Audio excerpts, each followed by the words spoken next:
قرآن مجید کا 20واں پارہ ہے اور سورہ نمل کی آیات ابھی چل رہی ہیں۔ اللہ تبارک و تعالیٰ نے استفہامیہ انداز میں پوچھا ہے، سوالیہ انداز میں پوچھا ہے سب انسانوں سے، امن خلق السماوات والارض، فرمایا بتاؤ زمین اور آسمان کا خالق کون ہے؟ پھر ارشاد فرمایا کہ بتاؤ کہ آسمان سے بارش برسا کر بارونق باغات کس نے اگائے؟ اللہ۔ پھر ارشاد فرمایا کہ زمین کو کس نے مقام قرار بنایا؟ پھر فرمایا اس کے بیچ دریا جاری کیے اور پھر لنگر کی صورت میں، میخوں کی صورت میں، قلوں کی صورت میں اللہ نے اس میں پہاڑ نصب فرمائے۔ پھر ارشاد فرمایا مبتلائے مصیبت کی فریاد کو کون سنتا ہے؟ اللہ۔ اور فرمایا اس کے دکھوں کا مداوع کون کرتا ہے؟ اللہ۔ فرمایا خشکی اور سمندر کی ظلمتوں میں راہ کون دکھاتا ہے؟ اللہ۔ پھر ارشاد فرمایا بارش کی نوید بنا کے ٹھنڈی ہوائیں کون چلاتا ہے؟ یہ قرآن مجید میں رب فرما رہا ہے۔ وہ کون ہے تمہارے لیے جو بارش کی خوشخبری دے کے پھر تمہیں بارش ہو کے گزر گئی پر ٹھنڈی ہوائیں پھر بھی جاری ہیں؟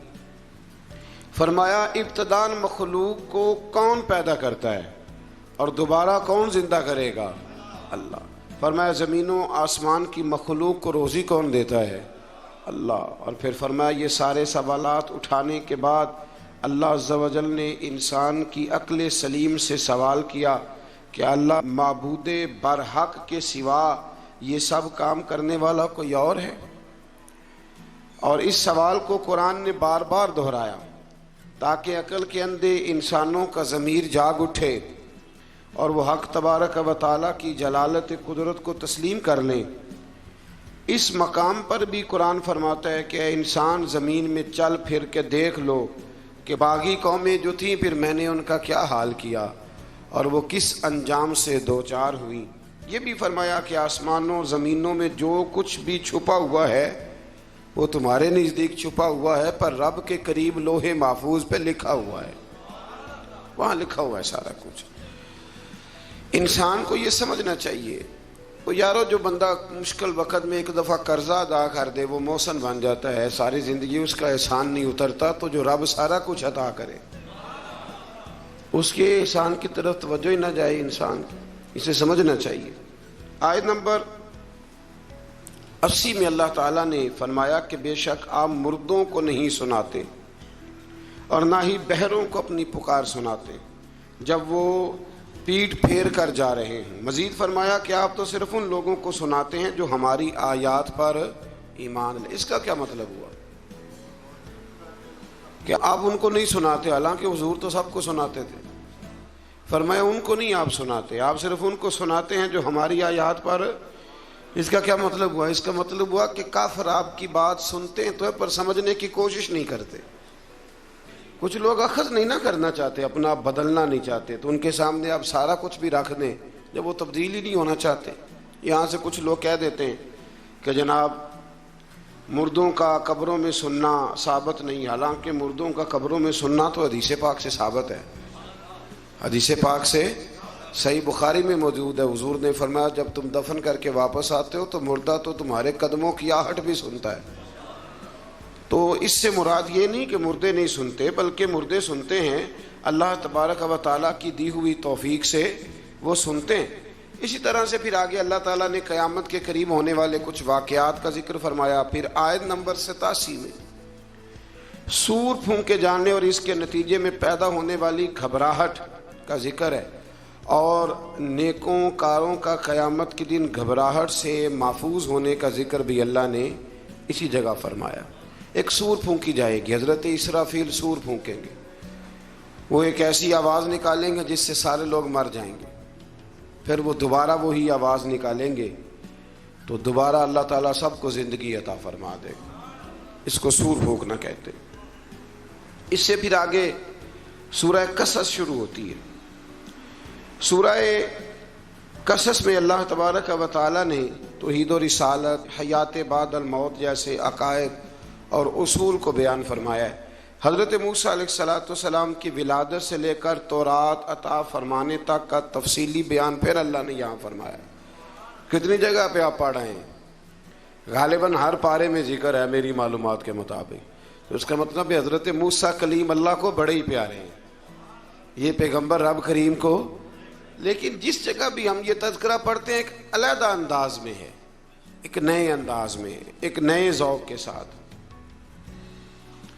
یہاں بھی اللہ تعالیٰ نے ایک نئے انداز میں اس واقعے کا ذکر فرمایا ہے. وہ ساری تفصیل بھی ہے جو پیچھے آیات کے اندر ہم نے دیکھی تھی کہ حضرت موسیٰ علیہ السلام پیدا ہوئے، پھر ان کی والدہ نے انہیں صندوق میں ڈال کر دریا میں بہایا، پھر جس طرح ان کی ہمشیرہ نے ان کا خیال رکھا، پھر اللہ نے انہی کی ماں کو انہیں دودھ پلانے کی توفیق عطا فرمائی. اس سے تھوڑی سی تفصیل اور آگے ہے سورہ قصص کے اندر، اس کی تھوڑی اور ڈیٹیل اللہ تبارک و تعالیٰ نے بیان فرمائی ہے. وہ اس طرح کہ حضرت موسیٰ پھر فرعون کے گھر میں پلنے لگے، اور جب جوان ہو گئے تو فرعون کے ہاں جو ظلم ہوتا تھا حضرت موسیٰ اس پر بول پڑتے تھے، جلال فرماتے. تو فرعون پھر ناراض رہنے لگا، یہاں تک کہ اس نے آپ کو نکال دیا، آپ تشریف لے گئے وہاں سے. تو حضرت موسیٰ ایک دن شام کے وقت دوبارہ آئے بستی میں، لوگ سوئے ہوئے تھے. تو دو آدمی، ایک بنی اسرائیل میں سے اور ایک فرعون کی اپنی قوم میں سے، وہ دونوں آپس میں جھگڑ رہے تھے. لیکن وہ جو حضرت موسیٰ کی بنی اسرائیل کی قوم کا شخص تھا، اس پر وہ قبطی، وہ جو فرعون کے قریبی لوگوں میں سے تھا، وہ ظلم کر رہا تھا اور بوجھ اٹھانے کی بات کر رہا تھا. اب اس نے حضرت موسیٰ کو پکارا کہ یہ دیکھے میرے ساتھ کس طرح کی بات کر رہا ہے. تو حضرت موسیٰ کا ارادہ بھی نہیں تھا، آپ نے بس اس کو سمجھایا، پر کچھ لوگوں کو سمجھ. تو حضرت موسیٰ نے پھر ایک مکہ مارا، ایک گھونسا مارا، صرف ایک ہی. یہ کئی تگڑے اور دلیر اس طرح کے بھی ہوتے ہیں کہ گھونسا ایک بھی برداشت نہیں کرتے.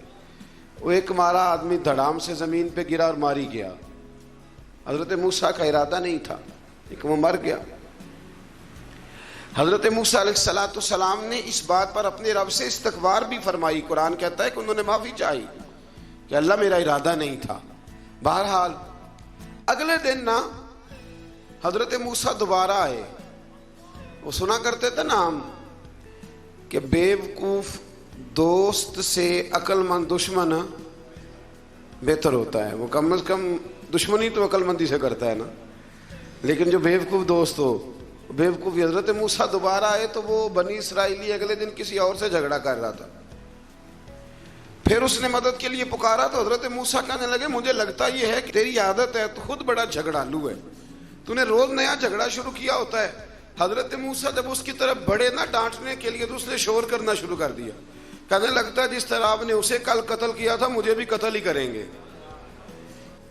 یہ انسانوں کا مزاج ہے کہ آپ جب تک کسی کے طبیعت کے مطابق چلیں گے وہ راضی رہتا ہے، اور ذرا آپ اس کی طبیعت سے ہٹتے ہیں تو وہ شور کرتا ہے. اس نے کہا جی آپ مجھے بھی لگتا ہے ماریں گے.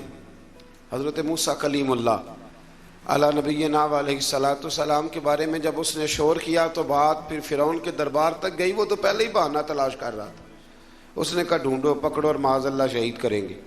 کسی نے آ کے خبر دی کہ آپ جہاں سے ہجرت کر جائیں، اس لیے کہ آپ کے لیے یہاں حالات درست. اور بھائی یہ چھوڑ دیا کریں بات کہ فلاں آدمی کے حق میں فلاں جگہ حالات کیسے خراب ہوئے. تو نبی کریم علیہ السلام مکہ چھوڑ کے کیوں آئے؟ حضرت موسیٰ علیہ السلام نے ہجرت کیوں فرمائی؟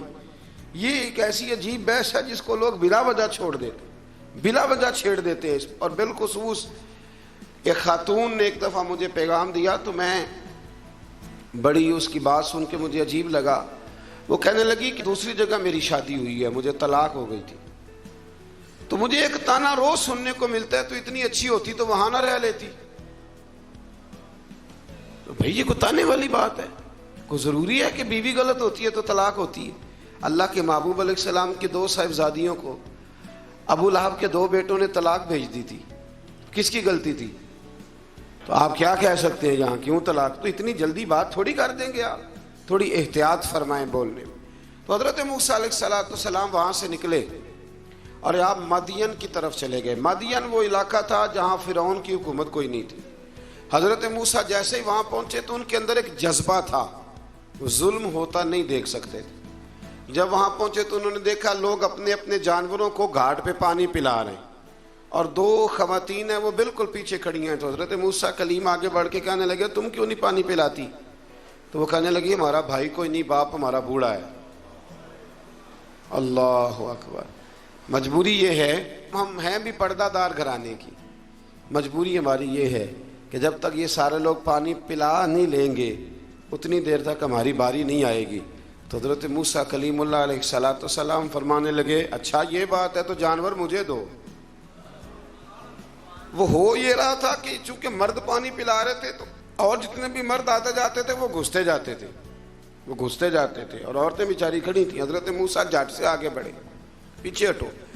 ان دو خواتین پاک باز عورتوں کے جانوروں کو پانی پلایا، اور پھر آپ دوبارہ وہیں بیٹھ گئے۔ وہ بیبیاں جلدی جلدی گھر گئیں، جا کے اپنے والد سے کہنے لگی ابا جی کمال ہو گیا، اس بستی میں ایک ایسا آدمی ملا ہے جو عورتوں کی طرف دیکھتا ہے تو نیکی کرنے کے لیے آگے بڑھتا ہے، جو مجبور اور بے کس کے لیے اچھے جذبات رکھتا ہے۔ فرمایا جلدی لاؤ۔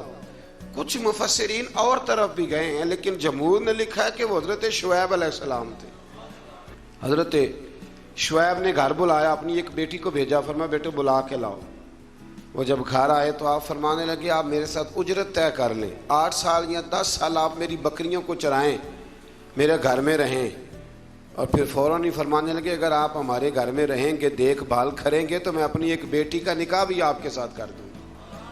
تو 8 سے 10 سال حضرت موسیٰ نے وہاں قیام فرمایا، اور پھر جب آپ کا نکاح ہو گیا تو آپ اپنی بیوی کو لے کے مصر کی جانب جا رہے تھے، تو رستے میں نا ٹھنڈ زیادہ ہو گئی، تو اپنی زوجہ سے کہنے لگے وہاں آگ جل رہی ہے، میں تیرے لیے آگ لے کے آتا ہوں تاکہ تو تاپ سکے، گرمی حاصل کر سکے۔ وہاں گئے تو درخت سے آواز آئی موسیٰ میں تیرا رب ہوں۔ درخت سے آواز آئی موسیٰ میں تیرا رب ہوں، اور حضرت موسیٰ کلیم اللہ کو وہاں وحی آنی شروع ہوئی۔ وہیں اللہ تعالیٰ نے انہیں وہ عصا عطا فرمایا جو پھر بعد میں اژدہا بنتا تھا۔ رب کریم نے وہیں حضرت موسیٰ کلیم کو وہیں ید بیضا عطا فرمایا۔ اپنا ہاتھ گریبان میں ڈال کے نکالتے تھے تو چاند اور سورج کی طرح روشنی دیا کرتا تھا۔ ید بیضا لیے بیٹھے ہیں اپنی۔ میں کبھی کبھی کہا کرتا ہوں کہ مولا کے دینے کے انداز بڑے انوکھے ہیں۔ بھائی یوسف کو کنویں میں پھینکتے ہیں تو اللہ مصر کا حکمران بنا دیتا ہے۔ فرعون تکلیف دیتا ہے، بظاہر حضرت موسیٰ کو دیش سے نکالتا ہے تو اللہ تبارک و تعالیٰ انہیں نبوت کی دولت عطا کر دیتا ہے۔ تو یہ اللہ تبارک و تعالیٰ کی تقسیم ہے نا جی، اور مولا کے دینے کے انداز انوکھے ہیں، نرالے ہیں، بے نیاز ہے نا، جب دیتا ہے تو پھر کمال ہی کرتا ہے۔ تو پھر حضرت موسیٰ وہاں سے واپس آئے اور آ کر کے آپ نے دوبارہ وہ سارا نظام زندگی شروع فرمایا۔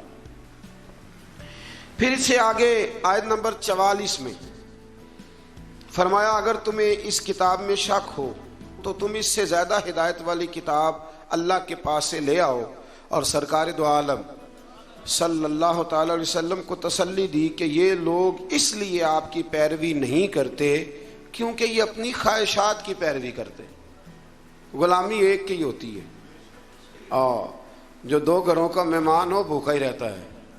ایک کی غلامی، یا خواہشات کی غلامی کرے گا یا مصطفیٰ کریم کی غلامی کرے گا، وہ ختم ہو گئی بات۔ اگر آپ کہتے ہیں کہ میری جوانی میری مرضی سے گزرے، میری جیب میں پیسے ہیں میں جو مرضی کروں، تو پھر مرضی کے غلام ہیں آپ، غلام ہیں پر خواہشات نفسانیہ کے۔ لیکن پیسہ جیب میں ہو، اٹھتی جوانی ہو، اللہ نے سارا کچھ دیا ہو، اور پھر بھی نظر میں حیا ہو، تو اس کا مطلب ہے کہ طاقت ہے پر یہ غلام محمد عربی کا ہے، یہ غلام رسول کائنات کا ہے، یہ نبی کریم کا غلام ہے۔ یہ چیزیں موجود ہوں تو پھر اس کا معنی یہ ہے کہ غلامی کسی اور کی ہے۔ اب میری نگاہوں میں جچتا نہیں کوئی، اس لیے کہ جیسے میرے محبوب ہیں ایسا نہیں کوئی۔ تو اس لیے یاد رکھیں کہ اللہ فرماتا ہے محبوب یہ تیری غلامی اس لیے نہیں کرتے کہ یہ کس کی غلامی کرتے ہیں۔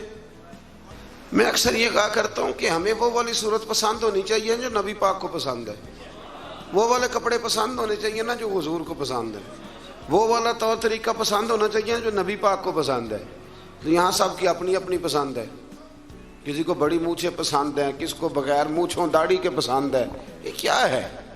بھئی ہم تو غلام ہیں، تو غلام تو غلامی کرتا ہے، ختم ہو گئی بات. اس نے تو غلامی کرنی، اس کا کام ہی غلامی کرنا. وہ نہیں رہ سکتا اپنے آقا کی محبت کے بغیر. اور ویسے بھی جو غلامی کے بغیر رہے، دوست کے بغیر رہے، وہ کیا کسی درویش نے کہا تھا، کپڑے پھٹے تے لگے تروپے تے دل پھٹیا کہ نسینا، سجنا بعد محمد بخشا کی مرنا تے کی جینا. آپ یہ دیکھیں کہ آپ بغیر حضور کیا وقت گزار رہے ہیں، بغیر غلامی کی. تو آپ کا تو طرز زندگی وہ ہونا چاہیے جس سے خوشبو آئے رسول کریم کی صلی اللہ، اس سے خوشبو آتی ہے، اس سے لطف آتا ہے، اس سے ذائقہ نصیب ہوتا ہے، اس سے برکت نصیب ہوتی ہے، اس سے جو ہے نا وہ توانائی نصیب ہوتی. کئی دفعہ بڑی خوشی ہوتی ہے مجھے، ایک صاحب، دو صاحب، چار، تجھے جب 20 سینکڑوں لوگ ملے اور آہستہ آہستہ ایک عجیب سی لذت پیدا ہوئی جب مجھ سے آ کے کوئی پوچھتا ہے نا کہ اعلیٰ حضرت فاضل بریلوی نے فلانی بات لکھی ہے، مفتی اعظم نے یہ بات کہی ہے.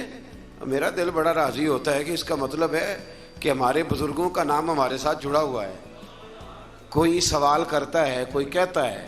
دیکھیں نا، میرے ایک دوست ہیں تو ان کے والد پیر بھائی ہیں، مرید ہیں، تو ان کا ابا شکایت لے کے آیا اور بڑے اس نے سخت سست جملے کہہ دیتے ہیں نا جی استاد کو، جی آپ کے پاس کیا سیکھا. حالانکہ استاد کے پاس بھی جواب ہوتا ہے کہ میرے پاس تو آیا 22 سال کے بعد، تو آپ نے 22 سالوں میں کیا سکھایا، یہ بھی تو جواب ہوتا ہے نا، لیکن نہیں دیا جاتا. اس نے بڑی شکایتیں لگائی ہوں، میں نے ساری ہنس کے سنی. میں ہنستا رہا تو مجھے کہنے لگے پیر صاحب میں شکایتیں کر رہا ہوں، آپ ہنس رہے ہیں. تو میں نے کہا کہ مجھے بڑی خوشی ہے، آپ میرے پاس اس لیے آئے ہیں کہ آپ نے مناسب سمجھا ہے. دیکھیں نا، بچوں کا علامہ شکایت کوئی ان کے باپ کو جا کے لگاتا ہے یا ان کی ماں کو جا کے لگاتا ہے. اس کا مطلب ہے کہ کائنات ان کا اور میرا رشتہ سمجھتی ہے. پھر بڑی جلدی لوگ کہتے ہیں میرا جی کوئی تعلق نہیں، میرے پاس تو 1.5 گھنٹہ آتا ہے. وہ بھائی 1.5 گھنٹہ کیا، 10 منٹ بھی ہے، رشتہ تو رشتہ ہی ہوتا ہے. یہ کیا بات ہوئی؟ اب میں آگے جانا نہیں چاہ رہا، ورنہ مجھے مزہ آنے لگ گیا اس موضوع کا. میں آگے جانا نہیں چاہ رہا. ایک صحابی تھے، حضور کو ہنسایا کرتے تھے. ایک دن غلطی سے شراب پی بیٹھے، آ کے پتہ چل گیا شراب پیا. حضور نے فرمایا لے جاؤ ستون کے ساتھ 80 کوڑے مارو، 70 کوڑے مارو. صحابہ کوڑے مار رہے ہیں تو حضور بے چینی کے ساتھ ٹہل رہے ہیں. تو ایک صحابی نے کہا حضور اس نے تو شراب پی ہے اور اس پہ حد لگی ہے تو آپ بے چینی سے ٹہل رہے ہیں. حضور فرمانے لگے غلطی ہو گئی تو کیا ہوا، اللہ سے بھی پیار کرتا ہے، اللہ کے رسول سے بھی پیار کرتا ہے. اب یہ کیا بات ہوئی کہ ہم اپنا کہنا ہی چھوڑ دیں؟ یہ کہ جے کر یار دے نام دا ملے مینا، انہوں چولی پا لئیے پنجے سٹیے نا، تے یہ کر یار دے نام دی ملے سولی، تے چوٹا چوٹ لئیے پیشانٹیے نا. یہ کیا بات ہوئی؟ کہ یہ خواہشات کی پیروی کرتے ہیں تو محبوب ایک کی غلامی ہوگی، یا تیری کریں گے یا خواہشات کی کریں گے. تو اپنی ساری خواہشات ختم کر دیں، ختم. غلامی نام ہی اس کا کہ اپنی کوئی خواہش نہ رہے. رنگے چمن پسند نہ پھولوں کی بو پسند، ہم کو ہے وہ پسند جسے آئے تو پسند.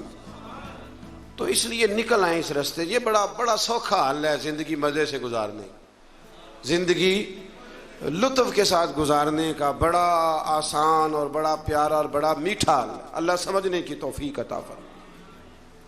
آیت نمبر 52 آیت نمبر 52 میں نجاشی کے دربار سے آئے ہوئے وفد کے قبول اسلام اور ابو جہل کی اس کے ساتھ بدتمیزی کا ذکر کیا گیا. وہاں سے نجاشی کے دربار سے کچھ لوگ آئے. جب حضرت جعفر طیار نے وہاں جا کے قرآن مجید سنایا تو رو رو کے ان کی آنکھیں تار ہو گئیں. 7ویں سپارے میں میں تفصیل بیان کر آیا ہوں. وہاں سے کچھ لوگ کلمہ پڑھنے آئے تو نبی پاک صلی اللہ علیہ وسلم کے سامنے آ کے جب انہوں نے کلمہ پڑھا نا، یہ بڑی قابل غور بات ہے، آپ نے اس بات کو سمجھنا ہے. اس کے کئی پہلو ہیں جو توجہ کے قابل ہیں. انہوں نے آ کے کلمہ پڑھا تو ابو جہل ان سے کہنے لگا کہ ہم قریب رہتے ہیں، اگر معاذ اللہ تعالیٰ کوئی چیز اچھی نظر آتی ہوتی تو ہم نہ کلمہ پڑھ لیتے، تو اتنی دور سے آ کے کلمہ پڑھ رہے ہو. پھر بدتمیزی کی، ان کے ساتھ برا بھلا کہا، انہیں تکلیف دی. تو وہ جاتی دفعہ پتہ کیا کہہ گئے؟ وہ کہنے لگے ہدایت تو رب دیتا ہے، ہدایت تو اللہ دیتا ہے، یہ تو اللہ دیتا ہے. دیکھیں نا، یہ جو دیا ہوتا ہے نا اس کے بالکل نیچے اندھیرا ہوتا ہے. اب دیے جلتے نہیں تو نوجوانوں کو تو بالکل ہی نہیں نہ پتا. اب تو موم بتی پچھلے کچھ سالوں میں تو شارٹ ہو گئی تھی، تو اب تو میرے خیال ہے بننی بھی ذرا کام ہو گئی ہے. تو جو دیا ہوتا ہے نا اس کے بالکل نیچے، کبھی غور کیا آپ نے؟ اس کے بالکل نیچے کیوں؟ اس لیے کہ نیچے والے نیچے سے نکلنا نہیں چاہتے. وہ اگر نیچے سے نکل کے سائیڈ پہ کھڑے ہو کے روشنی کی زیارت کریں تو انہیں بھی ہدایت مل سکتی ہے، لیکن وہ کہتے ہیں جی ہم تو نیچے ہیں. وہ جو بیت اللہ شریف کے بالکل پاس رہتے ہیں وہ نہیں طواف زیادہ کرتے. بالکل ہمارے یہاں شہر کے ایک سنگی ہیں تو بالکل زمزم ہوٹل میں کلاک ٹاور میں کام کرتے ہیں. میں نے ان سے کہا کہ نماز کا وقت ہو گیا، میں نے کہا چلے؟ کہنے لگا جی ہم ذرا کم جاتے ہیں، آپ دور سے آئے ہیں تو آپ کو موقع زیادہ دینا چاہتے ہیں. تو ابو جہل نے مذاق اڑایا ان لوگوں کا. تو رب کریم نے ان آیات میں اس بات کا ذکر، اور یہ یاد رکھیں بڑی دور سے آئے تھے، بڑی دور سے اب ایسے کر لی، بڑی دور سے آئے. اللہ اکبر. اور جھلک دیکھے بغیر گئے پر مصطفیٰ کریم نے جھولی بھر کے عطا فرمایا. اور عبداللہ بن ابی سلول منافق ساری زندگی پیچھے نمازیں پڑھتا رہا پر منافق کا منافق مر گیا. بارش برستی رہتی ہے لیکن زمین کا بھی تو زرخیز ہونا شرط ہے نا، تو زمین بھی زرخیز ہونی چاہیے. اللہ سمجھنے کی توفیق عطا فرمائے. پھر اس طرح اللہ تبارک و تعالیٰ نے آیت نمبر 57 سے کفار مکہ نے رسول اللہ صلی اللہ علیہ وسلم سے جو کہا کہ اگر ہم آپ کے ساتھ ہدایت کی پیروی کریں تو ہم اپنے ملک سے اچک لیے جائیں گے، لوگ تو پھر ہمیں چھوڑیں گے نہیں، اس وطن سے لوگ نکال دیں گے. آج بھی حکمران کہتے نہیں دنیا کے ساتھ نہیں جینا، اسلام نافذ کر دیں گے تو پھر دنیا کیا کہے گی؟ بھئی دنیا کی دیکھنی ہے کہ اللہ رسول کی دیکھنی ہے؟ بولی انہوں نے بھی کہنے لگے پھر تو دنیا ہمیں اچک کر لے جائے گی، یعنی موجودہ فوائد سے محروم ہو جائیں گے. اللہ تعالیٰ نے فرمایا کیا ہم نے ان کو اپنے حرم میں آباد نہیں کیا؟ جو امن والا ہے اس کی طرف ہمارے دیے ہوئے ہر قسم کے پھل لائے جاتے، لیکن ان میں سے اکثر لوگ نہیں جانتے. یعنی اسلام کی برکت سے دنیاوی نعمتیں چھن نہیں جائیں گی بلکہ اللہ تعالیٰ اس میں اضافہ فرما دے گا. دین کی برکت سے اضافہ ہی ہوتا ہے. وہ ابو جہل اس وقت کہتا تھا کہ اگر کلمہ پڑھ لیں گے تو پھر ہمارا کیا بنے گا. تو آج مکے کا کیا حال ہے؟ آج مکے کا کیا حال ہے؟ دنیا کی بہت کم فصل اور سبزی وہاں ہوتی ہے، ہوتی کم ہے پر ملتی ساری ہے. جو کہیں سے نہیں ملتی وہ وہاں سے ملتی ہے. دودھ پینا تو فریش، لسی پینی ہے تو ہمارے صاحب ایک حاجی صاحب تھے درویش، تو لسی بڑی پیتے تھے. تو حج کے لیے ہم لوگ حاضر ہوئے تو میرے کان میں کہنے لگے میں لسی تو بغیر نہیں جے بچدا. میں نے کہا چلے اللہ دینے والا ہے. تو پھر اللہ نے لسی بڑی دی، پھر وہ ہم سے ختم نہیں ہوتی تھی، بڑی پیتے تھے پر وہ ختم. آیت نمبر 62 میں قیامت کے دن کفار کو ندا کر کے ان کے معبودان باطلہ کے بارے استفسار کیا گیا ہے کہ کفار کا اپنے معبودوں پر الزام، معبودوں کی بیزاری اور دونوں کی بے بسی. فرشتوں کے اس سوال کے جواب میں خاموش رہنے کا بیان ہے کہ تم نے اپنے رسولوں کو کیا جواب دیا. آیت نمبر 68 میں اللہ تعالیٰ کے خالق ہونے، عالم الغیب ہونے اور معبود برحق ہونے کا بیان. عالم الغیب کون ہے؟ اللہ. اللہ کے علاوہ کوئی عالم الغیب، علم غیب ہے رسولوں کے پاس، لیکن عالم الغیب اللہ. یہ یاد رکھیں، لوگ دھوکہ دیتے ہیں لفظ بول کے. آیت نمبر 71 میں پھر اللہ تعالیٰ نے استفہامی انداز میں اپنی قدرت اور جلالت کی طرف متوجہ فرمایا ہے کہ اگر وہ قیامت کے لیے مسلسل رات کا سلسلہ جاری رکھے تو تمہارے لیے روشنی کون لے کے آئے؟ اور اسی طرح اگر اللہ تعالیٰ مسلسل دن بنا دے تو رات کو سکون تمہیں کون دے؟ بس کیا تم سنتے نہیں، سوچتے نہیں، اور کیا تم سمجھتے یہ اللہ نے دن بھی تمہارے لیے بنایا ہے اور رات کا سکون بھی تمہارے لیے. پھر آیت نمبر 76 سے نا قارون کا ذکر ہے. قارون حضرت موسیٰ کا قریبی رشتہ دار تھا. پہلے آسمانی کتابیں جانتا تھا، سمجھتا تھا، نیک تھا، لیکن پھر اللہ نے اسے دولت عطا کر دی. دولت سب کے لیے اچھی نہیں ہوتی، کچھ لوگ نہیں ہضم کر پاتے. ایک حدیث پاک ہے، نبی کریم علیہ السلام نے فرمایا اگر اللہ کچھ لوگوں کو دولت دے دے تو وہ سرکش ہو جائے. ہاں کچھ لوگ ایسے ہیں جن کے پاس اگر دولت ہو تو عیاش ہو جائے، یعنی وہ کیا کچھ کر ڈالے. ہر ایک کے لیے اچھی نہیں ہوتی. قارون کو دولت مل گئی، اتنا بڑا خزانہ تھا اس کے پاس کہ قرآن کہتا ہے کہ ایک جماعت مل کے صرف خزانے کی چابیاں اٹھاتی تھی. یعنی یہ معاذ اللہ کوئی گھاپ نہیں، یہ قرآن مجید نے بیان فرمایا ہے. کہ ایک جماعت مل کے صرف خزانے کی. تو حضرت سیدنا موسیٰ علیہ السلام نے کہا زکوٰۃ دو. زکوٰۃ کے معاملے میں لوگ ہیل و حجت سے کام لیتے ہیں, غریب ہو جاتے ہیں, اور کچھ ایسے ہیں جو مسائل جاننے لگ گئے ہیں تو اب انہوں نے اور معاملات کرنے شروع کر دیے. اگر گھر کے اندر 10 تولے زیور پڑا ہے تو 5 تولے کا اماں کو مالک بنا دیا, 5 کو بیوی کو مالک بنا دیا, تاکہ 7.5 تولے کی کوئی بھی مالک نہ رہے. گنجائشیں نکالتے, زکوٰۃ سے بچتے. اللہ تبارک و تعالیٰ معاف کرے, بہانے بازی کرتے. اس کو کہا زکوٰۃ دو, تو کہنے لگا آپ کی تو میرے مال پہ نظر ہے. آپ نے فرمایا تو بڑا بیوقوف ہے, مال تجھے اللہ نے دیا ہے نا. تو اللہ کے رستے میں تھے, یہ کام ذرا مشکل ہے. جب اس کو بار بار کہا تو اس نے نہ بجائے اس کے کہ وہ مال دیتا, اس نے حضرت موسیٰ پہ الزام لگا دیا. ایک عورت کو تیار کر کے لایا. یہ الزاموں والا کیس سنتے آ رہے ہیں آپ کہاں تک. حضرت یوسف پہ بھی لگا, جناب مریم پہ بھی لگا, حضرت سیدنا موسیٰ کلیم پہ بھی لگا, اور حضرت عیسیٰ پہ بھی. سارے ہوئے نا الزامات. آپ کیا بات کرتے ہیں. الزام لگانا, بہتان ترازی کرنا, اور ہمارے یہاں اچھی بات دیر سے پھیلتی ہے, بری خبر وہ جلدی پھیل جاتی. ایک عورت کو تیار کر کے لایا معاذ اللہ تعالیٰ حضرت موسیٰ پر الزام لگانے کے لیے. اور جب وہ بی بی آپ کے سامنے لا کے کھڑی کی تو حضرت موسیٰ نے جلال فرمایا, فرمایا تجھے قسم ہے اللہ کی عزت کی, سچ سچ بتا معاملہ کیا ہے. تو وہ خاتون کانپنے لگی, کہنے لگی میں موسیٰ کلیم کے سامنے کیسے کھڑی ہو سکتی, مجھے تو اس نے پیسے دے کے تیار کیا, مجھے اس نے مجھے پیسے دے کے تیار کیا ہے, اور بڑی اس نے مجھے تکلیف دی ہے, پیسے دے کے اس نے تیار کیا. یہ جب کہا تو حضرت موسیٰ علیہ السلام رونے لگے کہ تو سارا کچھ کرتا پر میری سفید چادر پہ داغ تو نہ لگانے کی کوشش کرے. آپ رونے لگے. آپ یقین کریں لوگ تکلیف دیتے ہیں بعض اوقات, ایسی بات کرتے ہیں جس کا کوئی وجود نہیں ہوتا, اور آپ کو نہ کردہ گناہ کی سوال کا جواب دینا پڑ جائے کتنی مشکل ہوتی ہے. یعنی جو کام آپ نے کیا نہیں, اگر اس کا آپ سے سوال پوچھا جائے تو کتنا مشکل اور کٹھن مرحلہ ہوتا ہے. تو یہ کچھ لوگ کر دیتے ہیں لیکن وہ سمجھتے نہیں, کہتے ہیں آپ حوصلہ کریں, آپ درویش ہیں. حضرت موسیٰ سے بڑا درویش کون ہوگا, کلیم تھے نا اللہ کے, بڑا جگرا ہے نا. لیکن رو پڑے, کہنے لگے تجھے ایسا نہیں کرنا چاہیے. کہنے لگے اللہ اب اسے سزا دے.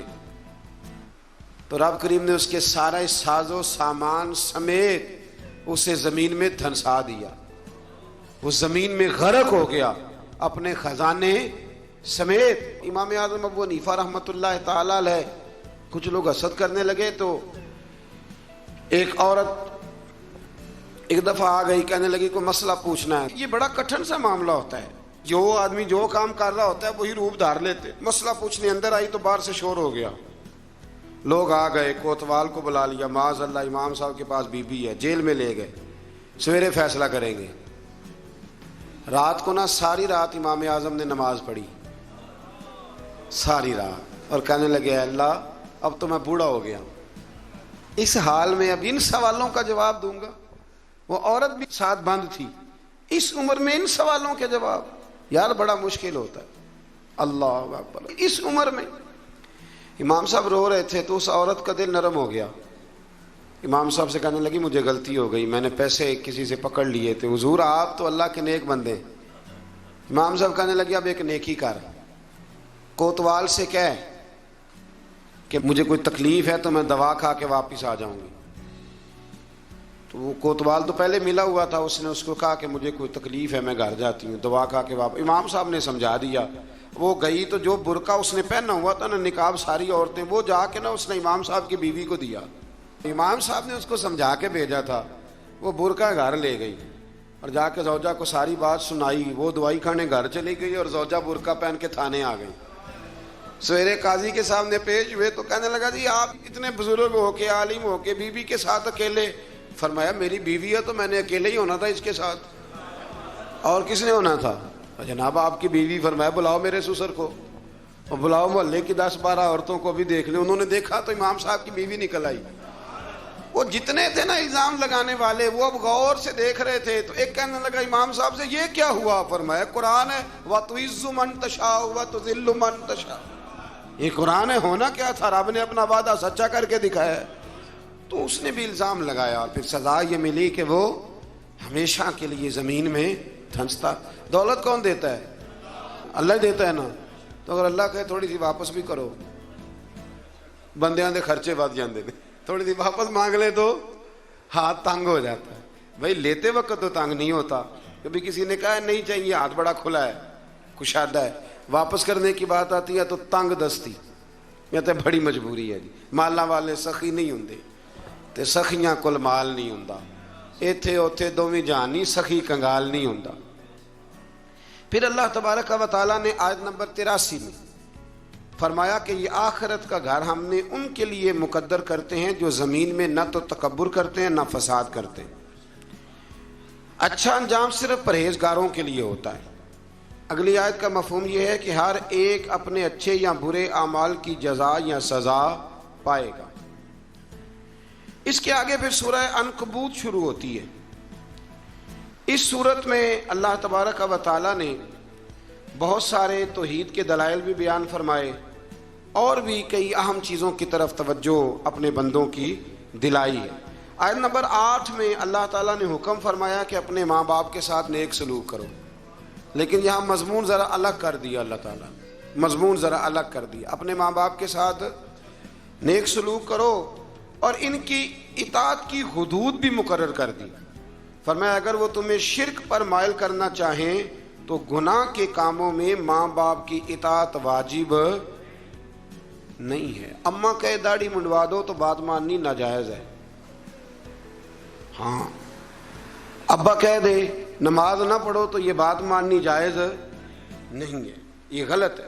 اللہ نے یہاں حد بندی کر دی کہ تم نے حدود شریعت کے اندر ماں باپ کی فرما برداری کرنی. حدود شریعت کے اندر اگر ماں باپ غیر شرعی حکم دیں گے, یہ نوکھا مضمون اور یہ بیان میرے اللہ نے فرمایا ہے, حد بندی کر دی. اگر وہ ناجائز حکم دیں گے تو وہ تسلیم. حضرت سعد بن نبی وقاص فرمایا کرتے تھے, آیت میرے بارے میں آئی ہے, فرمانے لگے میں نے کلمہ پڑھا تو میری اماں نے بھوک ہڑتال کر دی. کہنے لگی جب تک تو کلمہ نہیں چھوڑے گا میں روٹی نہیں کھاؤں گی. اور پھر وہ کہنے لگی کہ میں مر جاؤں گی اور پھر سارا زمانہ تجھے کہے گا وہ جا رہا ہے ماں کا قاتل, وہ جا رہا ہے ماں کا قاتل, وہ جا رہا ہے ماں کا قاتل.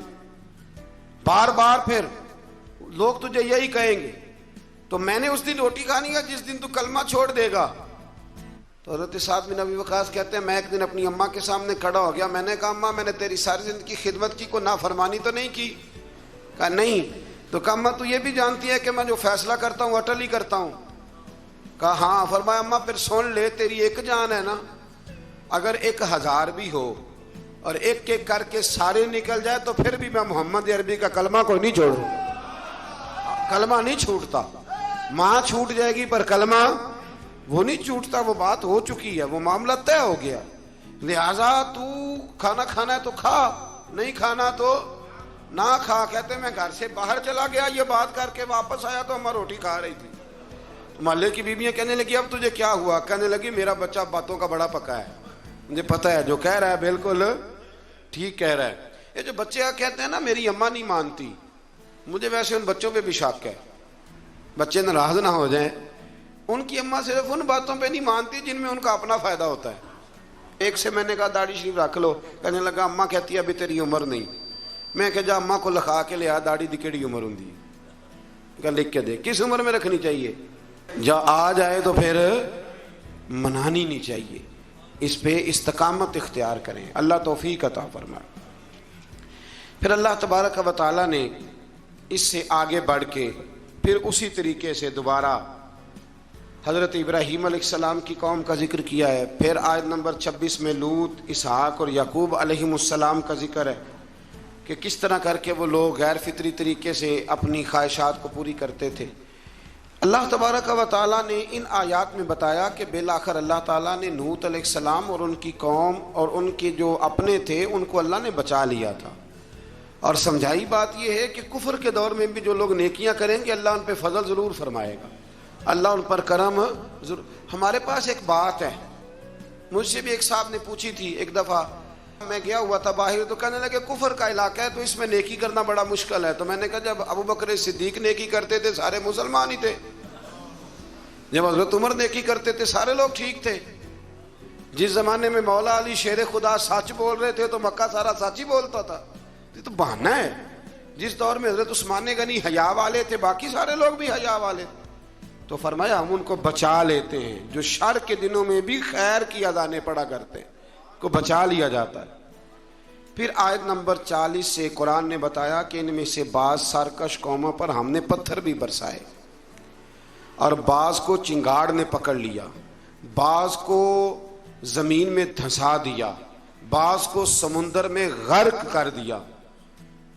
اللہ ان پر ظلم کرنے والا نہ تھا بلکہ یہ خود ہی اپنی جانوں پر ظلم کرنے والے تھے. پھر آخر میں اللہ تعالیٰ نے اہل کتاب سے بحث و مباحثہ اور مجادلے کے آداب اور اسلوب تبلیغ بتائی ہے کہ بڑی شائستہ سی شستہ سی گفتگو کرنی, صاف ستھرے لفظوں میں آپ نے کسی سے بات کرنی ہے. آپ کا لب و لہجہ گھائل کرنے والا نہ ہو, مائل کرنے والا ہو. اچھے انداز میں دین کا پیغام دیں, اچھے انداز. جب ہم کسی کو اپنے حق میں دلائل دیتے ہیں تو بڑے اچھے دیتے ہیں, اور جب اللہ رسول کے حق میں دے تو پھر بھی دلائل اچھے کر کے دے. اللہ تبارک و تعالی سمجھنے کی توفیق عطا فرمائے.